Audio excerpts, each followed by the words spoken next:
परमाणु संयंत्र के 2 यूनिट को प्रधानमंत्री ने राष्ट्र को समर्पित किया। और काकरापार परमाणु ऊर्जा संयंत्र जो है वो गुजरात के सूरत शहर से 80 किलोमीटर दूर ताप्ती नदी के किनारे स्थित है। और हम आपको ये जानकारी दे दें कि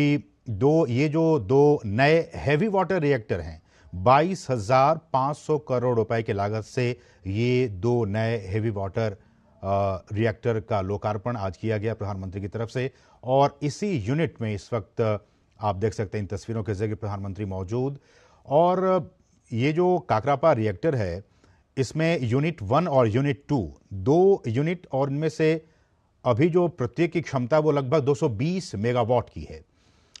लेकिन जो 700 मेगावाट की परियोजनाएं यूनिट 3 और यूनिट 4 की हैं, वो विश्व में कहा जाता है कि सबसे सुरक्षित रिएक्टरों में से अगर कोई रिएक्टर है तो वो काकरापार का जो न्यूक्लियर इंस्टॉलमेंट है वो है, सबसे सुरक्षित माना जाता है इसे। और सबसे महत्वपूर्ण ये भी कि चाहे वो यूनिट 3 की बात कर लें या फिर यूनिट 4 की बात कर लें, स्टील लाइन की इसमें आंतरिक रोकथाम प्रणाली इस तरह से बनाया गया है ताकि अगर कोई दुर्घटना होती भी है तो किसी भी रेडियो एक्टिव एलिमेंट्स और जो रेज निकलते हैं उसको उत्सर्जित होने से रोकने का काम करता है। तो इसकी व्यवस्था भी इस रिएक्टर में है। और हम आपको अगर बता दें कि ये सिविल न्यूक्लियर के लिए और इस दिशा में बहुत ही महत्वपूर्ण आज का दिन 2 नए हेवी वाटर रिएक्टर का लोकार्पण किया गया है और इसकी कुल लागत 22,500 करोड़ रुपए की है। और भारत की जो परमाणु यात्रा रही है वो भी काफ़ी महत्वपूर्ण रही है, इस तरह से कि 1940 के दशक में इसकी शुरुआत हुई और जिस तरह से अब इसमें और भी महत्वपूर्ण कदम इसके लिए उठाए गए हैं। लगातार भारत असैन्य परमाणु के क्षेत्र में लगातार बढ़ता जा रहा है, तमाम देशों के साथ सहयोग भी कर रहा है। हम जानते हैं कि भारत की कोशिश है कि चाहे वो परमाणु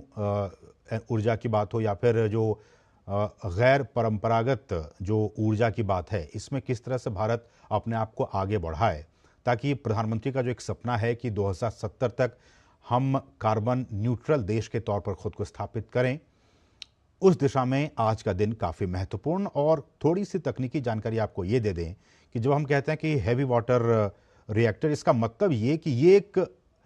परमाणु ऊर्जा रिएक्टर होता है जो कि आमतौर पर उसमें जो ईंधन यूज़ किए जाते हैं, हम जानते हैं कि यूरेनियम का प्रयोग होता है, थोरियम का प्रयोग होता है, ये आमतौर पर इसके ईंधन होते हैं। तो अपने इस ईंधन के रूप में जो असंवर्धित जो प्राकृतिक यूरेनियम है उसका उपयोग किया जाता है इस तरह के जो हैवी वाटर रिएक्टर्स होते हैं। और इसका जो शीतलक होता है और जो मॉडरेटर होता है उसमें भारी पानी मतलब थोड़ी सी टेक्निकल लैंग्वेज ये कि ड्यूटेरियम ऑक्साइड, भारी पानी एक केमिकल ड्यूटेरियम ऑक्साइड का इसमें प्रयोग किया जाता है। और ये जो ड्यूटेरियम ऑक्साइड है, भारी जल, ये एक कूलेंट के तौर पर शीतलक के दबाव में रखा जाता है और जिससे कि बिना उबाले एक बहुत ही उच्च तापमान तक इसे गर्म किया जा सकता है। जैसा कि एक अगर हम कहें कि जो सामान्य दबाव वाले जो जल रिएक्टर होते हैं उसमें वैसा ही होता है, जबकि भारी पानी सामान्य जो हल्के पानी की तुलना में काफ़ी अधिक महंगा होता है। और हम सभी ने पढ़ा होगा इलेक्ट्रॉन, प्रोटॉन और न्यूट्रॉन के बारे में अपने स्कूली शिक्षा के दौरान। तो ये न्यूट्रॉन की जो वहाँ स्थिति होती है उसको काफ़ी बढ़ा देता है, जिससे रिएक्टर्स को ईंधन के संवर्धन की सुविधाओं के बिना भी संचालित करने की आपको एक अनुमति मिल जाती है, सहूलियत हो जाती है। तो ये कुछ तकनीकी बातें, और इसी लिहाज से आप देख सकते हैं कि चाहे वो हैवी वाटर रिएक्टर की बात हो या फिर इससे पहले की जो स्थिति थी, इन दोनों ही स्थितियों में बहुत ही महत्वपूर्ण परमाणु ऊर्जा के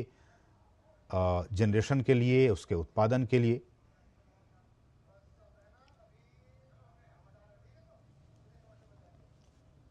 तो आज का दिन परमाणु ऊर्जा के लिहाज से बहुत ही महत्वपूर्ण दिन, 2 नए हैवी वाटर रिएक्टर का लोकार्पण।